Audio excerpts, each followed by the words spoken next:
Good afternoon, ladies and gentlemen. This is Rusty 78609 and not in Central Texas, USA. I'm on Interstate 10. I just left out of Van Horn. My plan for the day was to go to drive from Ira Ann, Texas to Van Horn, Texas, and stay at the McDonald's in Van Horn, but I arrived in Van Horn about an hour earlier than I thought I would get there. So I drove by the McDonald's and thought, do I really want to stay here tonight? And the answer came up, probably not, because the weather is perfect. I'm averaging 16.5 miles to the gallon. There's very little wind. There's not a whole lot of traffic on the interstate. It's a good day to be traveling. And I'm about 3.5 hours from my destination in Columbus, New Mexico. And I feel fine. I had my lunch and walked around a little bit, and I thought, let's just go ahead and go. I usually don't take these long 6 or 7 hour drives, but I have done it in the past, and as long as I feel okay and I feel safe, well, then I'm good to go. We're about 100 miles out of El Paso right now, and again, I think it's, what time did I say it was? It's coming up on Central Standard Time, 1 o'clock. Right now I'm in Mountain Standard Time. It's 12 o'clock. So I'll arrive at the destination probably around 3 or 3:30. That's the destination being Pancho State Park near Columbus, New Mexico. And I called, and he said they had plenty of availability, but he also informed me that Pancho State Park is first come, first serve only. You don't make reservations there, so they don't have reserved sites, which is fine with me. That just eliminates a few more people. But anyway, there were a lot of pluses on just continuing on and not many minuses, if any, so I thought, well, hell, let's go. I filled up my water jug and got in my truck and, of course, filled up. I didn't fill up with gas. Gasoline in Van Horn was $2.55 a gallon, and I'm thinking in El Paso, I go all the way through El Paso, and I'm thinking on the outside there's a place I usually stop and get gas, and the gas might be about 20 cents a gallon cheaper, and that'll give me a chance to upload this video and do some other things, so I'll do that. But yeah, we're just cruising now. For all of you that have never seen this part of western Texas, it's vast. I mean, it's just almost overwhelming. There is nothing here. Between Van Horn and El Paso is virtually what you see right now. Let me turn the camera off to the right a little bit so I don't mess it up too bad.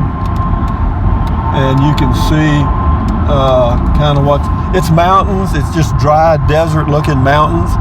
And yeah, it's that way all the way, even in El Paso.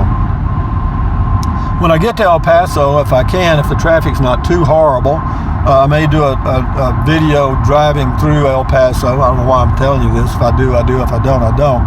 But so here we go, guys. So far, so good. I did have one little minor incident, not a biggie.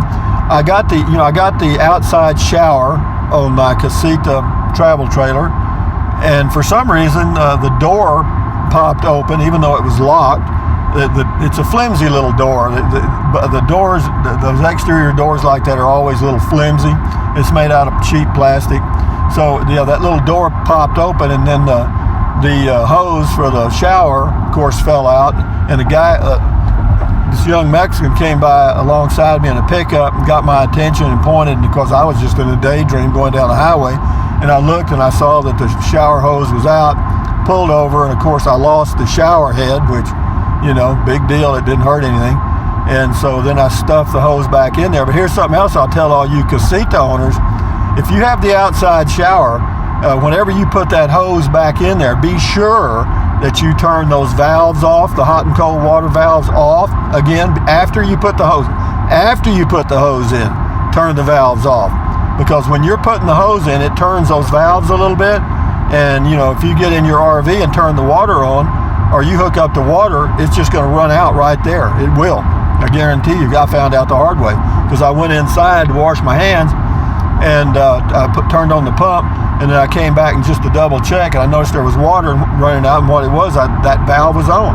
So I opened the door and closed that valve. But other than that, everything's going pretty good. Beautiful day. Temperature right now is 56 top down degrees, And yeah, this is a good day for RVing and traveling, and that's why I'm continuing on. Normally, if it had been a windy day or rainy or whatever, I probably would have pulled in and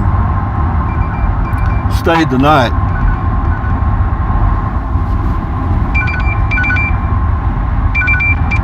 But anyway, my other phone was ringing and I couldn't tell who it was, so I just forget that until I can get to it. But yeah, here comes looks like a Tab 400 coming by me here. I'll turn the camera the other way. You might be able to see it. That's a Tab something, isn't it? Yeah. I haven't seen any casitas. I've seen several, super large motorhomes and several super large fifth wheels. A lot of fifth wheels. But the reason you see a lot of fifth wheels out here is because a lot of these guys are living in those fifth wheels and working out here in the oil patch, because there is an oil boom off to my right or the east over around Pecos, Midland, and Odessa, and it comes all the way to Iran, Texas, and it covers a very large area out here, hundreds and hundreds of square miles. But having said that, guys, from from West Texas, USA, on Interstate 10 on Monday afternoon, and this is a great day for RVing, I'm telling you. And the casita tows so good. 16.5 miles a gallon on this road is amazing to me, because I'm climbing all the way to El Paso, and then we level off in southern New Mexico at about 4,000 feet in elevation. And I'm coming up from 3,000 feet in elevation, so I'm going up over half a mile, 3/4 of a mile, and yeah, that's pretty good, because I've come out here before pulling RVs, and I remember pulling my first RV out here going to Big Bend, and yeah, if I got 8 miles a gallon, I was excited. Those were not the good old days. I thought they were, but they weren't. So anyway, guys, from Central Texas, I keep saying Central Texas. I ain't out of there yet, am I? From West Texas on Interstate 10, here we go again. Thumbs up, carpe diem, adios, bye-bye. Buy anything you want, anytime you want. But if you think about it, use the link to Amazon products in the description of all of my videos. Why? Because I get a small commission that does not cost you 1 penny. What else? Drink plenty of water, stretch, walk, stand guard at the door of your mind, take deep breaths, whatever it is, whatever you got to do to keep your health, because without your health, you're not going to want to do stuff like this, even though you may not want to do it anyway, but at least get yourself healthy so you'll want to do something. And with that in mind, enjoy your day, and adios from Interstate 10 on the way to El Paso.